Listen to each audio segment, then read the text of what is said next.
Let's just talk about Russia's intervention here. How do you believe that is going to impact the situation on the ground first? Well, it's going to confuse it tremendously. It's already pretty confused. It's very confused, but what you're now getting is foreign intervention on a large scale. It's Russians coming in. We've heard reports that the Iranians are sending ground troops as well. There may be an Iraqi component coming in as well. As you can see, it's spiralling out of control, and the danger is that rather than bringing this war to a swift conclusion, which is what the Russians are trying to do by supporting their puppet Assad in this, it's actually going to cause the war to spiral further out of control and for the bloodshed to continue and for things to get much, much worse. So it seems to me you think it's quite simple. It's escalation. That it's...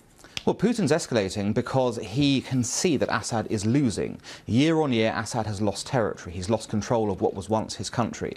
It's a pretty fair thing to say that had the Russians not stepped in at this moment in time, within the next few months, Assad would probably have lost further territory, may even been forced to stand down and leave. So they've come in on purpose to save him. Now, whether that is a stalemate process or they can turn the tide, that remains to be seen. And when you look at the US-led mission here, is there any way that Russian intervention can complement that?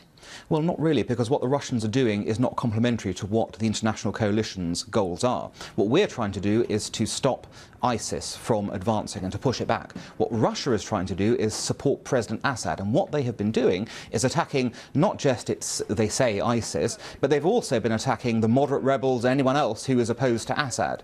So in reality, what they will end up doing is cutting across what we're trying to do, which is to combat the terrorist threat. What they are doing is trying to prop up their puppet. And if you don't get those two things right, what you'll end up having is possibly even a catastrophic conflict between our forces and the Russians, an accident where you'll end up with one side shooting down the other by mistake, and then who knows where that'll spiral out of as well. So, a meeting ongoing this afternoon in Paris.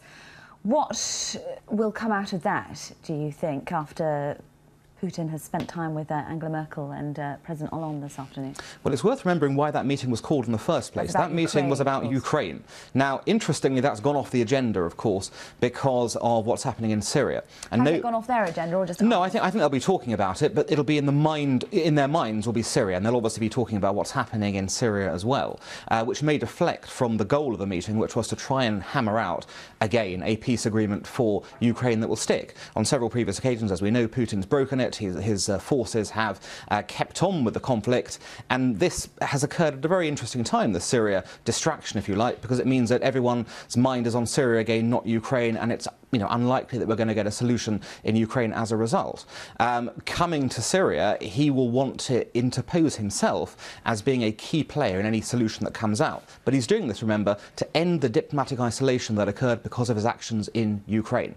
I think what he's trying to do is get sanctions lifted on him in Ukraine so that he can play a full part in Syria as well as being part of the solution, whereas in reality he's, as always, part of the problem. We must leave it there. Thank you very much indeed, Alan Mendoza. Thank you.